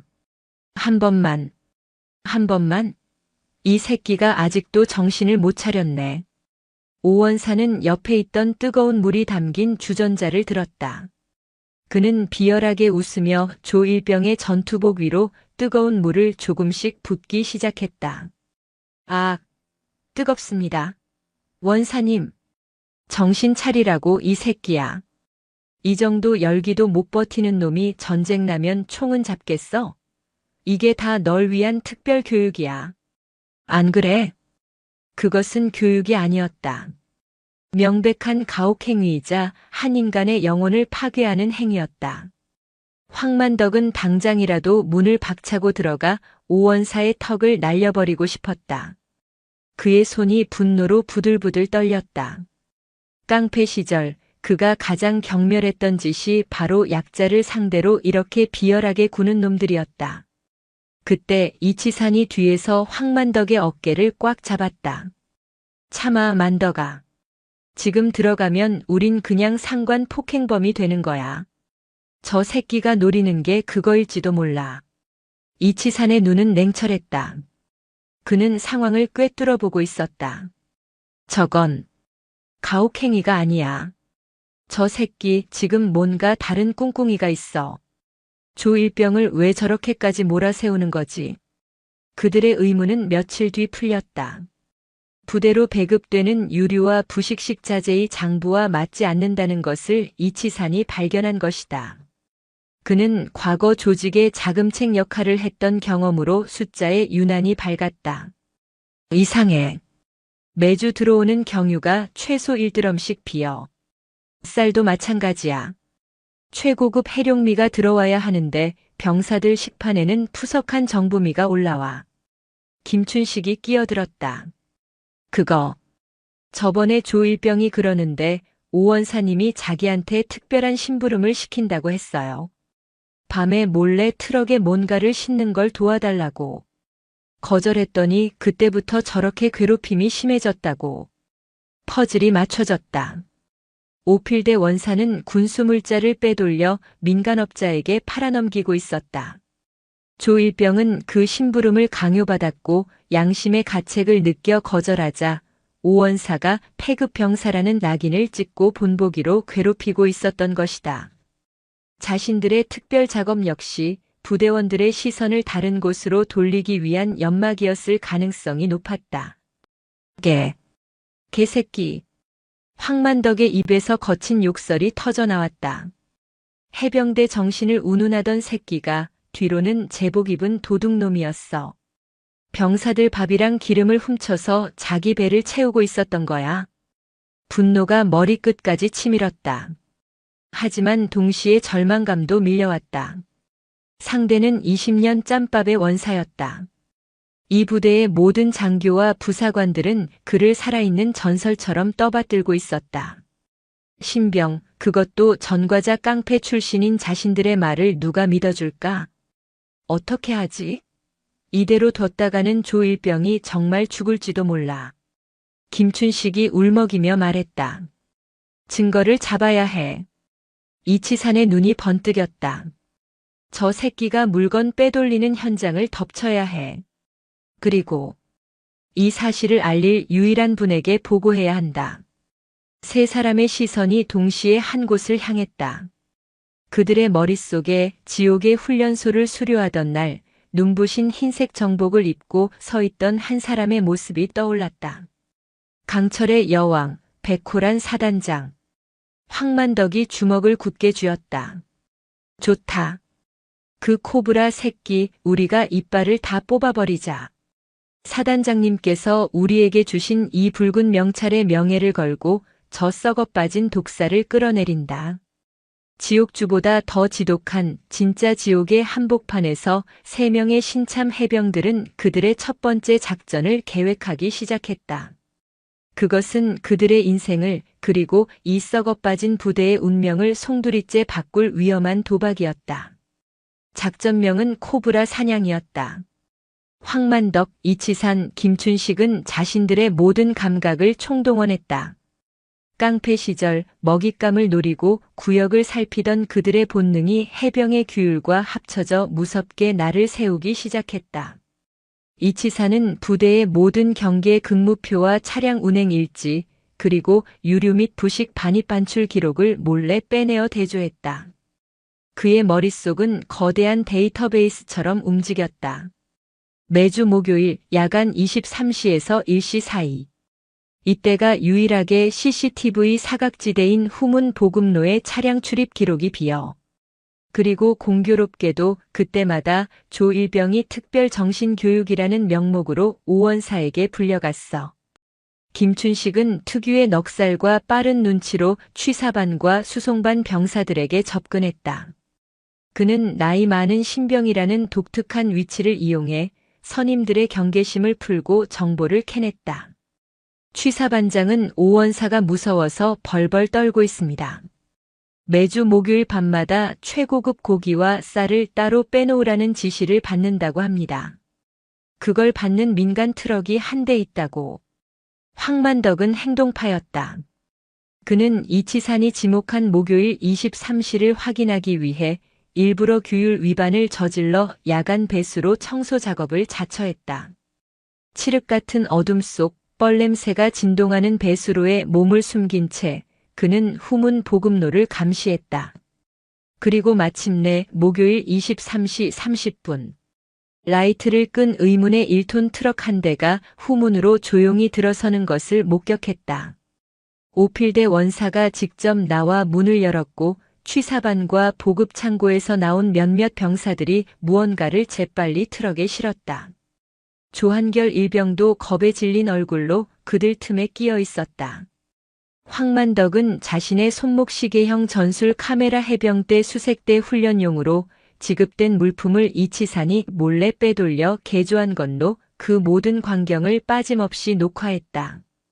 검은 기름 드럼통, 쌀포대, 그리고 고급 쇠고기가 담긴 아이스박스까지. 명백한 군수품 횡령 현장이었다. 증거는 확보했다. 하지만 다음이 문제였다. 어떻게 이 증거를 백호란 사단장에게 전달할 것인가? 중대장이나 대대장에게 보고하는 것은 자살행위였다. 그들 역시 오원사의 영향력 아래 있거나 혹은 이미 한통 속일 가능성이 높았다. 사단장님께 편지를 써야 하나? 김춘식이 순진한 소리를 했다. 멍청아, 그 편지가 사단장님 손에 들어가기 전에 오원사 책상 위에 올라갈 거다. 이치산이 핀잔을 줬다. 그는 고민에 빠졌다. 그때 황만덕이 결심한 듯 입을 열었다. 방법은 하나다. 내가 직접 간다. 뭐? 미쳤어? 타령이야, 그건. 타령이 아니다. 직소보고다. 사단장님은 우리에게 부끄럽지 않은 군인이 되라고 하셨어. 지금 이 부대의 현실을 알면서도 눈 감는 것이야말로 가장 부끄러운 짓이다. 내가 모든 책임을 진다. 이 증거를 들고 오늘 밤 철책을 넘어 사단 본부까지 뛴다. 황만덕의 계획은 무모했다. 최전방 철책을 넘어 사단 본부까지 수십 킬로미터를 야간에 이동한다는 것은 발각될 경우 간첩으로 오인받아 사살당할 수도 있는 위험천만한 일이었다. 하지만 그들에게 다른 선택지는 없었다. 이치사는 자신이 확보한 모든 자료를 USB 하나에 담아 황만덕에게 건넸다. 김춘식은 눈물을 글썽이며 그의 전투와 끈을 다시 매주었다. 형님, 아니 황이병님, 꼭 살아 돌아오셔야 합니다. 걱정 마라. 깡패 황만덕이는 죽었어도 해병 황만덕이는 쉽게 안 죽는다. 그날 밤 자정이 넘어 모두가 잠든 시각. 황만덕은 감시탑의 경계 주기가 바뀌는 정확히 3분의 틈을 노려 훈련받은 대로 소리 없이 철책의 사각지대를 통과했다. 그는 어둠 속으로 스며들어 사단 본부를 향해 미친 듯이 달리기 시작했다. 같은 시각 해병대 제1사단 사단장실. 백호라는 아직 퇴근하지 않고 있었다. 그녀의 책상 위에는 포항 일대의 해안 경계망 재편에 관한 방대한 작전 계획서가 펼쳐져 있었다. 그녀는 최근 3년대 킹콩대대 관할 구역에서 발생하는 미세한 경계 허점과 비정상적인 군수 물자 소모율에 대해 의구심을 품고 있었다. 보고서는 이상 없음이었지만 전장에서 단련된 그녀의 감은 무언가 잘못되었다고 속삭이고 있었다. 오필대 원사. 너무 오래 한자리에 있었어. 고인물은 썩기 마련이지. 그녀가 킹콩대대에 대한 특별 감찰을 지시하려던 찰나였다. 사단장님, 큰일 났습니다. 당직 사령인 작전 참모가 다급하게 문을 열고 뛰어들어왔다. 3년대 전방 철책에서 미확인 인원 1명이 무단으로 이탈, 현재 사단 본부 방향으로 고속 접근 중입니다. 5분 대기조가 추격 중입니다. 뭐라고? 백호란의 눈이 서늘하게 빛났다. 간첩인가 아니면 탈영병인가? 즉시 전 부대 진돗개 발령하고 이동 예상 경로를 차단해. 절대 사살하지 말고 생포를 원칙으로 한다. 알겠습니다. 백호라는 즉시 전투 지휘소로 향했다. 스크린에는 열감지 카메라에 잡힌 한 인형이 미친 듯이 산길을 질주하는 모습이 실시간으로 중계되고 있었다. 저 움직임은 보통이 아닌데? 스크린 속 인형의 움직임은 군사 훈련을 받은 자의 그것이었다. 하지만 탈영병이라기엔 너무나도 필사적이었고 간첩이라기엔 너무나도 정면으로 사단 본부를 향해 돌진하고 있었다. 추격조 1km 전방 접근. 포위망 완성. 대상 멈춰라. 멈추지 않으면 발포한다. 확성기 소리가 울려 퍼지고 마침내 인형이 사단 본부 앞 마지막 방어선에서 멈춰섰다.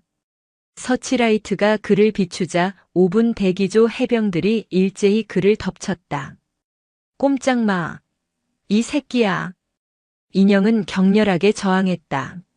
아니, 무언가를 외치고 있었다. 사단장님, 백호란 사단장님을 뵙게 해주십시오. 3년대 킹콩대대 이병 황만덕입니다. 긴급보고 사항입니다. 그 외침은 지휘소의 스피커를 타고 백호란의 귀에 정확하게 꽂혔다. 황만덕? 백호란의 미간이 좁혀졌다. 그녀가 직접 거둔 그 깡패 출신 신병이었다. 당장 그 병사를 지휘소로 데려와. 저항은 중지시키고 정중하게 모셔와. 그녀의 명령에 작전 참모는 의아한 표정을 지었지만 즉각 복종했다. 몇 분 뒤 흙과 땀으로 범벅이 된 황만덕이 지휘소로 끌려오다시피 들어왔다.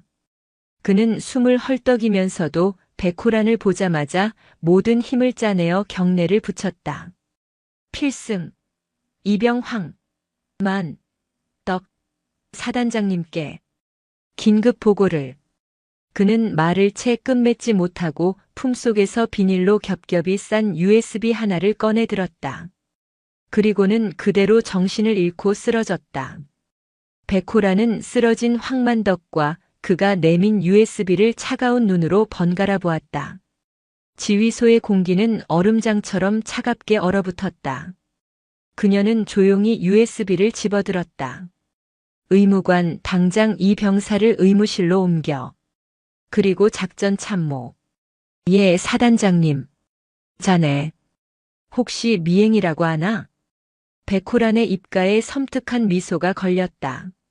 내일 아침 나는 공식적인 휴가를 떠난다. 3년대 관할 구역으로. 아주 조용한 낚시 휴가를 말이지. 그녀는 공식적인 휴가라는 말을 유독 강조했다. 작전 참모는 등골이 서늘해지는 것을 느꼈다. 강철의 여왕이 해룡부대의 사단장이 직접 움직이기 시작했다. 그것은 코브라 사냥이 아니라 독사둥지 대청소의 서막이었다. 다음 날 아침 킹콩대대 구중대는 평소와 다름없이 부산했다. 간밤에 있었던 탈영 소동은 상부에 의해 야간 침투 훈련 중 발생한 오인으로 간단히 무마되었다. 오필대 원사는 어젯밤 황만덕이 사라졌다는 보고에 잠시 긴장했지만 그가 5분 대기조에 붙잡혀 의무실에 격리되었다는 소식을 듣고는 안도의 한숨을 내쉬었다. 멍청한 새끼. 탈영을 했으면 멀리 튀었어야지 겨우 사단 본부 앞에서 잡혀? 깡패 새끼 근성은 어딜 안 가지. 그는 콧방귀를 뀌며 오늘 밤 있을 특별 보급을 준비하고 있었다. 오전 10시. 부대 위병소로 검은색 민간용 SUV 한 대가 들어섰다. 운전석에서 내린 것은 사단장 전속 부관이었다. 부관은 위병소장에게 깍듯하게 휴가증을 제시하며 말했다. 사단장님께서 오늘부터 비공식 휴가에 들어가셨다. 관할 구역 내 해안가에서 낚시를 좀 즐기시겠다 하시는군. 절대 경호 인력 붙이지 말고 평소처럼 근무하라고 하셨다. 사단장님 성격 알지? 조용한 휴식을 방해받는 걸 극도로 싫어하시니 절대 오버하지 마. 필승. 알겠습니다. 위병소장은 거수 경례를 붙였고 SUV는 사단장의 개인 숙소로 지정된 해안가 근처의 작은 간부 숙소 BOQ로 향했다. 그 누구도 의심하지 않았다. 최초의 여성 사단장으로 온갖 스포트라이트에 시달렸던 그녀가 조용한 개인 시간을 갖는 것은 종종 있는 일이었기 때문이다. 하지만 그 시각 SUV가 BOQ에 도착하자마자 차에서 내린 것은 백호란이 아니었다. 그녀와 체격이 비슷한 여군 부관이 사단장의 모자를 챙겨들고 숙소로 들어갔다. 진짜 백호란은 그보다 1시간 전 어둠이 채 가시지 않은 새벽에 이미 부대 안으로 잠입해 있었다.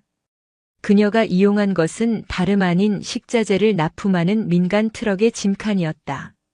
그녀는 해병대 수색대 시절의 위장수를 10분 발휘, 검은색 특수작전복 차림으로 취사장 뒤편의 거대한 식자재 냉동 창고에 몸을 숨기는 데 성공했다. 어젯밤 황만덕이 목숨 걸고 가져온 USB에는 오원사의 횡령 장부와 거래 내역, 그리고 그가 병사들을 협박하는 음성 파일까지 고스란히 담겨 있었다. 그리고 그 거래의 정점이 바로 오늘 밤이었다. 백호라는 냉동 창고의 서늘한 공기 속에서 숨을 죽였다. 그녀의 눈은 어둠 속에서도 먹잇감을 노리는 암사자처럼 형형하게 빛났다. 시간이 흘러 부대 전체가 저녁 점호 준비로 분주한 밤 9시. 오필대 원사는 자신의 사무실 겸 보급 창고에서 민간업자와 통화를 하고 있었다. 박 사장. 오늘 물건 좋아. 해룡미 20포대에 경유 5드럼. 그리고 특어급 한우 갈비 세트 10짝. 가격은 알지? 현찰로 준비해. 요즘 사단 장년이 하도 지랄을 해서. 그 여자? 오늘부터 휴가 갔어. 낚시질 하러. 아주 팔자가 좋지. 계집이 별 달고 하는 짓이라곤. 오원사가 백호란에 대한 온갖 성희롱적인 뒷담화와 욕설을 신나게 내뱉고 있을 때였다. 그 계집이 지금 내 놈 뒤에 서 있다면 어떨까? 얼음장보다 차가운 목소리. 뭐야 씨발. 오필대 원사가 기겁을 하며 돌아선 순간 그의 눈에 들어온 것은 냉동 창고에서 막 걸어 나온 온몸에 냉기를 뿜어내는 검은 작전복 차림의 백호란이었다. 그녀는 BOQ에서 쉬고 있어야 할 사단장이었다. 사단장님. 어찌. 오원사의 얼굴에서 핏기가 가셨다. 그가 황급히 책상 서랍으로 손을 뻗어 권총을 잡으려던 찰나. 퍽. 백호란의 전투화가 그의 손등을 정확히 짓밟았다. 뼈가 으스러지는 소리와 함께 오원사의 끔찍한 비명이 창고를 울렸다. 끄아악. 팔. 내 놈이 그 더러운 손으로 감히 총을 잡아? 내 놈 같은 버러지에게는 이 붉은 명찰도 사치다. 백호라는 짓밟은 손을 비틀어 오원사를 바닥에 처박았다. 그리고는 그의 귀에 대고 속삭였다. 내 놈이 지금까지 빼돌린 쌀 한 톨, 기름 한 방울. 그리고 내 놈이 괴롭힌 우리 해병들의 눈물 방울 하나까지. 내가 오늘 전부 이자로 돌려받겠다. 살려주십시오. 사단장님. 제가 다. 시끄럽다. 백호라는 오원사의 입에 재갈을 물리고 그의 팔을 등 뒤로 결박했다. 그리고는 그를 질질 끌고 보급 창고를 나섰다. 밤 10시. 저녁 점호가 막 끝난 구중대 생활관.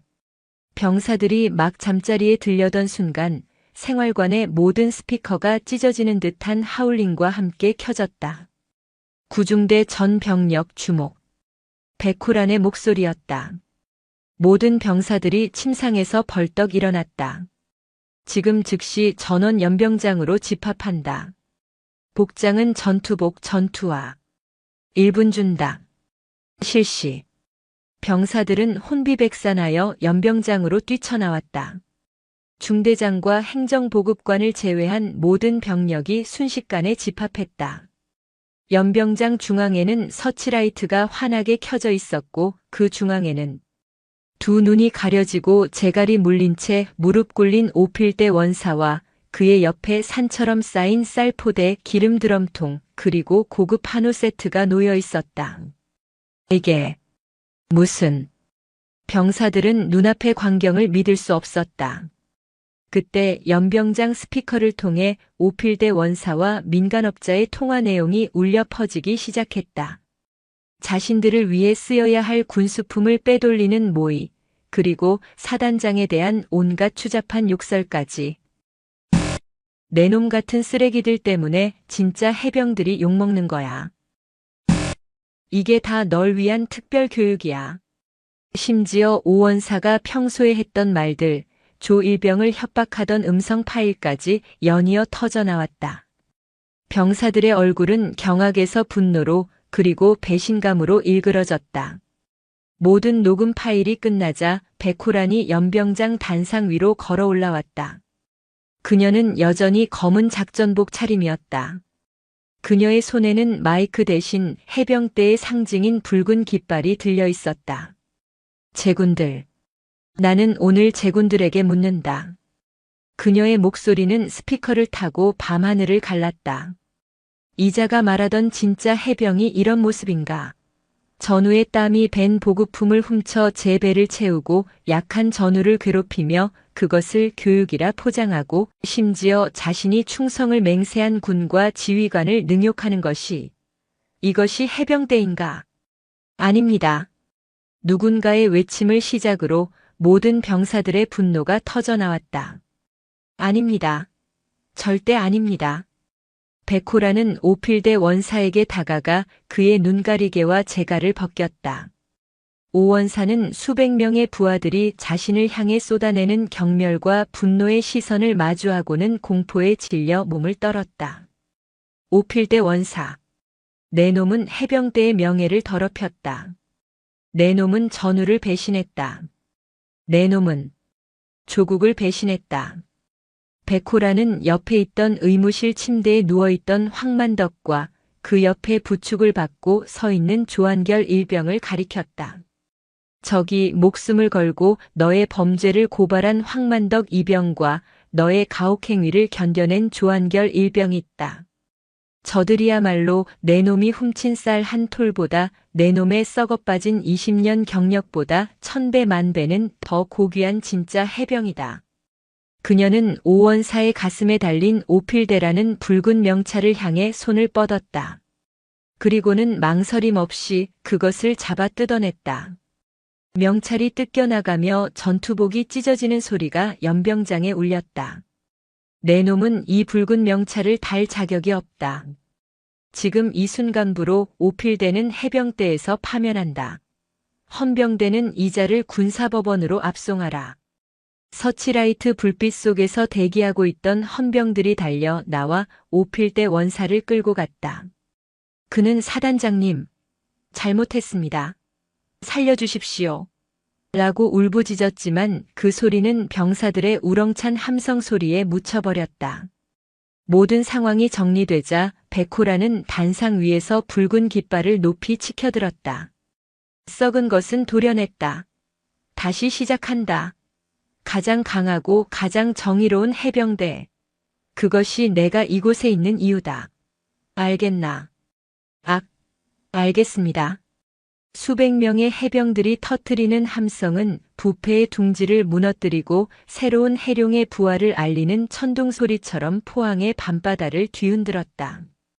백호라는 그 함성 속에서 붕대를 감은 채 경례를 올리고 있는 황만덕을 향해 조용히 고개를 끄덕여 보였다. 강철 여왕의 무자비한 심판은 그렇게 막을 내렸다. 강철 여왕의 무자비한 심판이 휩쓸고 간 다음 날 새벽 해병대 제1사단 3년대 구중대의 공기는 그 어느 때보다도 맑고 차가웠다. 밤새 몰아친 폭풍이 씻어낸 듯 부대를 짓누르던 음습하고 비열한 기운은 온데간데 없이 사라져 있었다. 병사들은 이른 기상에도 불구하고 피곤한 기색 없이 오히려 어젯밤의 충격과 흥분이 뒤섞인 묘한 활기로 술렁였다. 그들의 화두는 단연 그 사건이었다. 봤냐? 오원사. 아니, 그 개새끼 끌려갈 때 표정. 난 스피커에서 사단장님 욕설 나올 때 진짜 심장이 멎는 줄 알았다. 그걸 우리 사단장님이 직접 듣고 계셨던 거 아냐? 미친 거 아니냐? 진짜. 와, 근데 사단장님 진짜 장난 아니다. 영화 찍는 줄. 검은색 작전복 입고 나타나시는데. 와. 지렸다. 대화의 중심에는 늘 백호란 소장에 대한 경외심이 자리 잡고 있었다. 그녀는 부임 이후 최초의 여성 사단장이라는 이유로 보이지 않는 불신과 의심의 시선을 받아왔다. 강인한 훈련 방침에도 불구하고 일부 썩은 간부들은 그녀를 보여주기식 장군, 운 좋게 별단 여자라며 뒤에서 폄훼하기 일쑤였다. 하지만 어젯밤의 사건은 그 모든 의심을 단 한 방에 부숴버렸다. 그녀는 타협하지 않았다. 적당히 덮지도 않았다. 부대의 가장 치욕스러운 환부를 모든 병사들이 보는 앞에서 직접 도려냈다. 그것도 가장 극적이고 무자비한 방식으로. 그녀는 20년 짬밥의 원사 따위가 감히 넘볼 수 없는 해룡부대의 진정한 지휘관이자 강철의 여왕임을 스스로 증명해 보였다. 그리고 그 폭풍의 중심에는 이제 막 붉은 명찰을 단 3명의 이병이 있었다. 황만덕, 이치산, 김춘식. 어제까지만 해도 그들은 사단장님 픽이라는 조롱과 깡패 출신이라는 멸시 속에서 투명인간 취급을 받던 이방인들이었다. 하지만 오늘 아침 그들을 바라보는 시선은 180도 달라져 있었다. 아침 식사를 위해 식당으로 향할 때 선임들은 더 이상 그들을 밀치거나 욕하지 않았다. 오히려 슬그머니 길을 비켜주며 어색한 목례를 건네기까지 했다. 경멸이 경외로 질시가 존중으로 바뀌는 순간이었다. 황 이병님, 어제 괜찮으십니까? 한 상병이 용기를 내어 말을 걸어왔다. 그는 평소 오원사의 눈치를 보며 그들을 가장 심하게 괴롭혔던 선임 중 하나였다. 황만덕은 붕대로 감은 어깨를 으쓱하며 말없이 그를 바라보았다. 그의 눈빛에는 원망이나 조롱이 없었다. 그저 묵묵히 자신의 길을 걸어온 자의 단단함만이 남아있었다. 미안했다. 우리가 비겁했다. 상병은 진심으로 고개를 숙였다. 황만덕은 그의 어깨를 툭 치며 말했다. 됐습니다. 이제부터 잘하면 됩니다. 여긴 해병대 아닙니까? 그 한마디에 구중대는 비로소 하나의 전우로 다시 태어나고 있었다. 식사를 마친 황만덕이 향한 곳은 의무실이었다.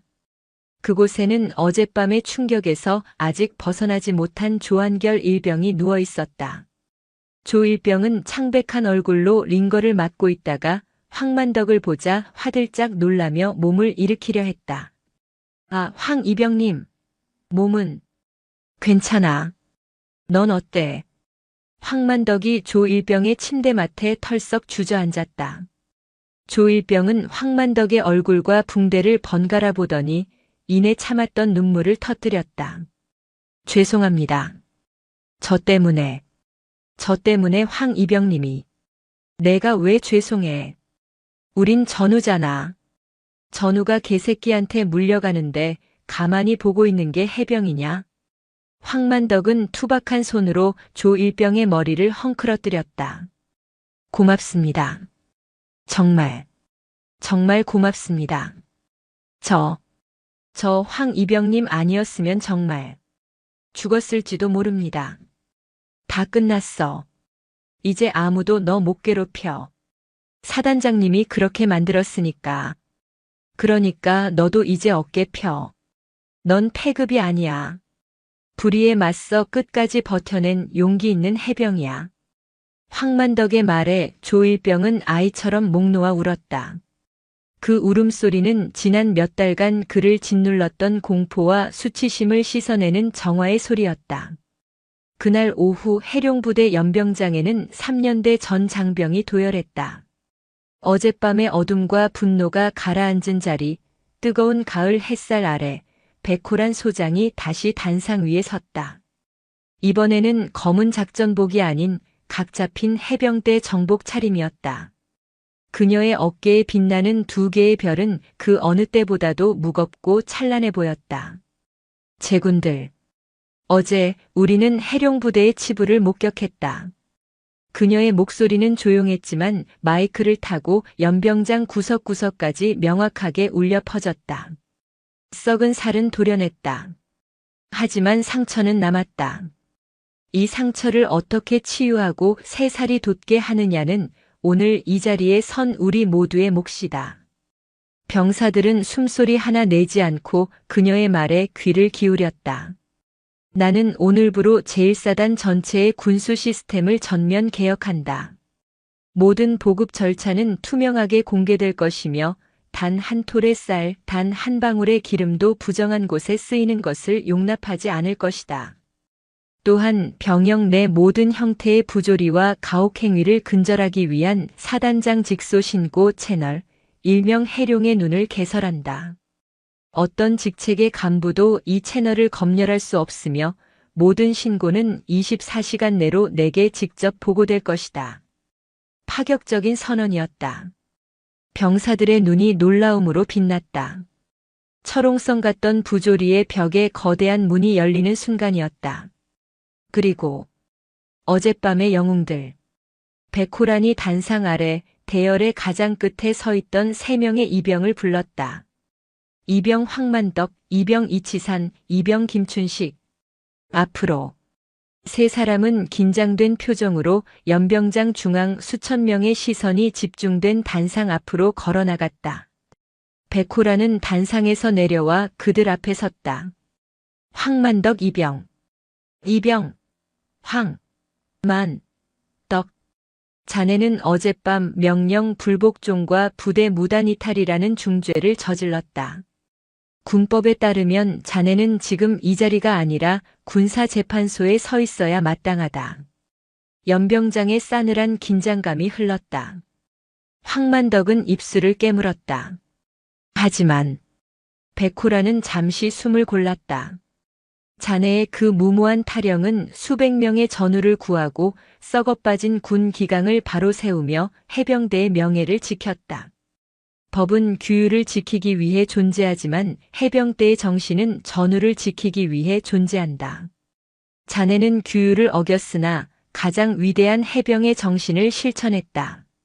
그녀는 황만덕의 어깨에 손을 올렸다. 이에 나는 사단장 권한으로 이병 황만덕의 모든 군무 이탈 혐의를 기각한다. 대신 전우를 구한 공로를 인정하여 1계급 특진을 명한다. 이 시간부로 이병 황만덕은 일병 황만덕이다. 황만덕의 눈이 터질 듯이 커졌다. 연병장 전체가 술렁이다가 이내 누군가의 박수를 시작으로 우레와 같은 함성과 박수갈채가 터져나왔다. 와! 또한 이병 이치산, 이병 김춘식, 정확한 정보 수집과 용기 있는 내부 고발의 공을 인정하여 역시 1계급 특진을 명한다. 이치산과 김춘식 역시 어안이 벙벙한 표정으로 서 있다가 황만덕과 부둥켜 안고 기쁨을 나눴다. 그들은 더 이상 깡패가 아니었다. 멸시받던 신병도 아니었다. 그들은 사단장과 수천 명의 전우가 인정하는 자랑스러운 해병대 일병이 된 것이다.